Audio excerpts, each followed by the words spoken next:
নবীনগর চন্দ্রা মহাসড়ক বেহাল থাকায় ভোগান্তিতে পড়েছেন সেখানকার বহু মানুষ। কয়েক কিলোমিটার এলাকা জুড়ে দেখা দিয়েছে তীব্র যানজট। এলাকাবাসীরা বলছেন বাইপাইল বাস স্ট্যান্ড এলাকায় বেশ কিছু অংশে সড়কের পিচ ঢালাই উঠে গিয়ে বড় বড় গর্তের সৃষ্টি হয়েছে। উঁচু নিচু সড়কে যানবাহন চলাচল করা রীতিমতো কঠিন হয়ে পড়েছে। সকাল থেকে বৃষ্টি হওয়ায় বেহাল সড়কে দুইটি ট্রাক উল্টে যায়। বিকল হয়ে পড়ে আছে আরও দুইটি। আহত হন দুজন। এই অবস্থায় পুলিশ একটি ট্রাক সরাতে পারলেও বাকি তিনটি পারেনি। দীর্ঘ যানজটে ভোগান্তিতে পড়েছেন পরিবহন চালক এবং যাত্রীরা। বৃষ্টিতে বেহাল নবীনগর এবং চন্দ্রা মহাসড়কের কথা আমরা বলছিলাম। এখনকার খবরটা জানতে চাই। জাহিদুল ইসলাম অনেক যুক্ত হচ্ছেন আমাদের সঙ্গে। অনেক খুবই গুরুত্বপূর্ণ একটি সড়ক এবং আপনার হাতে ছাতা, বোঝা যাচ্ছে এখনও এখানে বৃষ্টি চলছে এবং পেছনে একটি গাড়িও আসলে উল্টে পড়ে আছে। মানে এরকম পরিস্থিতি কতক্ষণ ধরে একটু বলবেন জাহিদুল ইসলাম অনেক, এবং এখন পর্যন্ত আসলে কী ধরনের ব্যবস্থা নেওয়া হচ্ছে এবং আবহাওয়ার খবরটাও একটু জানিয়ে দেবেন আমাদেরকে অনেক।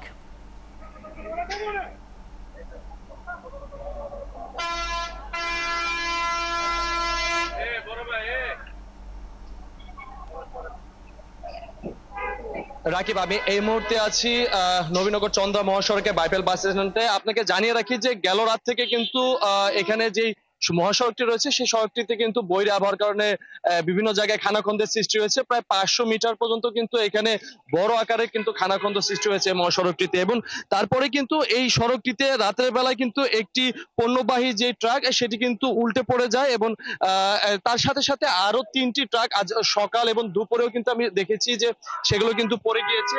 এবং এখানে কিন্তু দুজন পণ্যবাহী ট্রাকের যে চালক ছিলেন তারা কিন্তু আহত হয়েছেন।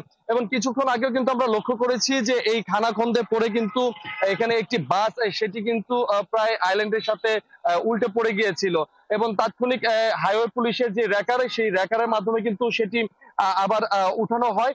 এবং এই যে ট্রাকটি এখন দেখতে পাচ্ছেন এই ট্রাকটি কিন্তু আজ ঠিক সকালবেলা এখানে যে পণ্য নিয়ে আসছিল উত্তরবঙ্গ থেকে, সেই উত্তরবঙ্গ থেকে নিয়ে আসার পথে এই বাইপাইল বাস স্ট্যান্ডে এসে কিন্তু খাদে পড়ে যায়। এবং এই সড়কটির যেই জায়গাগুলো রয়েছে সেগুলো কিন্তু প্রতিটি জায়গায় এরকম খানাখন্দের সৃষ্টি হয়েছে। আমি এই বিষয়ে কিন্তু সড়ক ও জনপথ বিভাগ নয়ারহাটের যে উপবিভাগীয় প্রকৌশলী তার সাথে কথা বলেছি।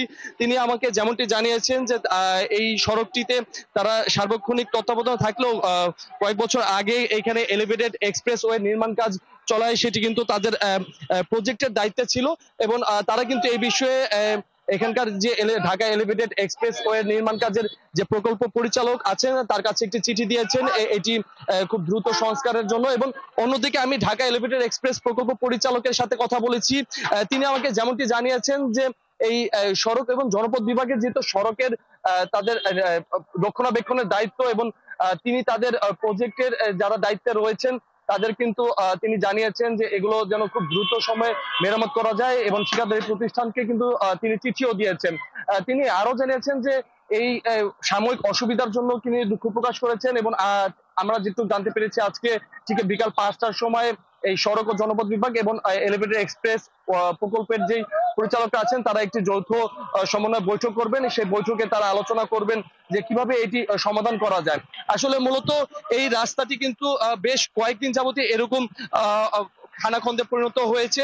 দুই দপ্তরের তাদের এই সমন্বয়হীনতার কারণেই কিন্তু এই সমস্যার কিন্তু সৃষ্টি হয়েছে। এতে কিন্তু এই উত্তর অঞ্চলের সহ এই জেলার বিভিন্ন প্রান্ত থেকে কিন্তু ঢাকা ঢোকার কিন্তু একটি সড়ক, সেই মহাসড়কটিতে কিন্তু এখন এই বেহাল অবস্থার কারণে এখানকার যারা পণ্যবাহী পরিবহনবাহী যারা রয়েছেন চালকরা তারা কিন্তু খুব ক্ষোভ প্রকাশ করেছেন। তারা চেয়েছেন যে খুব দ্রুত সময়ের মধ্যে যেন এই রাস্তাটি সংস্কার করে যেন নির্বিঘ্নে তারা চলাচল করতে পারে সেটি তারা আশা করছেন। এবং এই দাবিটা তাদের অনেক আগে থেকেও আমরা জানি, কেবল আসলে এরকম বৈরী আবহাওয়াতে সেই দাবিটা একটু জোরালো হয় আর কি। অনেক ধন্যবাদ। নিশ্চয়ই পরবর্তীতে আরো কথা হবে। আমাদের সঙ্গে জাহিদুল ইসলাম অনেক যুক্ত হয়েছিলেন।